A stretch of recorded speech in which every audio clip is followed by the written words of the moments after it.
Okay guys, welcome back to another PC build video. Last one of these I posted on my channel, it actually did pretty well, so I decided I may as well make another one. So yeah, let's cut to the chase right now because otherwise I'll draw it out for way too long. So the specs, because people actually will care about the specs, obviously one of the more important things. So let's get that out of the way. 8 gigabytes of RAM. I believe it's G-Skill Ripjaw or whatever. Doesn't really matter a whole lot when it comes to RAM, but yeah. So we got 8 gigabytes, 2 pieces of 4, obviously.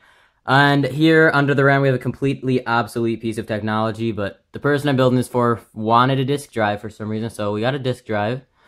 For the GPU, we have a GTX 660 from Asus, I don't know. I tend to say it Asus, but I think it's Asus. It doesn't matter either way. Hard drive. We will be adding an SSD later, but for now I'm just going to go with the hard drive so we can get everything set up. The SSD is not here yet.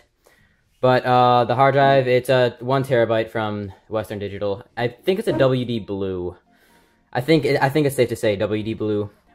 We have, what was an i3-4150 from Intel for the CPU. No aftermarket cooler, just a stock cooler should be okay. As far as motherboard, an H81M-P33 from MSI. Apparently it's military class, but you know, okay, whatever. EVGA 600 watt power supply. Yeah, 600 watt. And yeah, lastly, the case from Fractal Design. It's one of their less expensive ones since this is a budget build, but I fail to remember the actual name of it. I probably should have written it down. I'm just completely winging it here. It would have helped if I would have written it down, but whatever. You'll see it on the screen. I'll edit it in somewhere. So yeah, that's the specs. Let's actually get into the building part because this has been. I'm coming up on 2 minutes here, so.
Okay, before I actually do anything else, I should probably figure out if it turns on or not. So, let's give this a try. If not, I'll just fix it, and we'll be back in a second.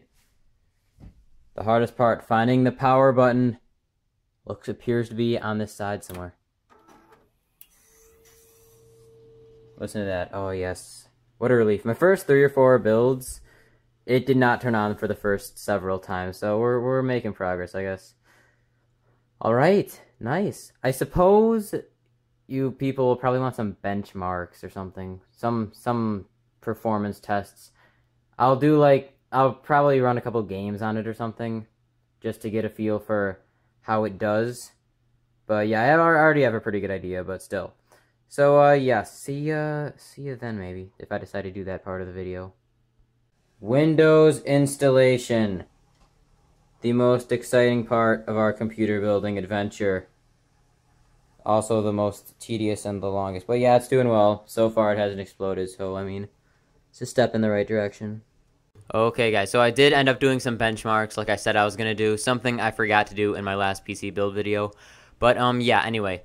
The first benchmarking software I used was Novabench, and it got a 1392. Now, Novabench kind of, instead of focusing in on the GPU or the CPU individually, it focuses on, it kind of encompasses the entire system as a whole to a little extent. So it measures kind of a little bit of everything.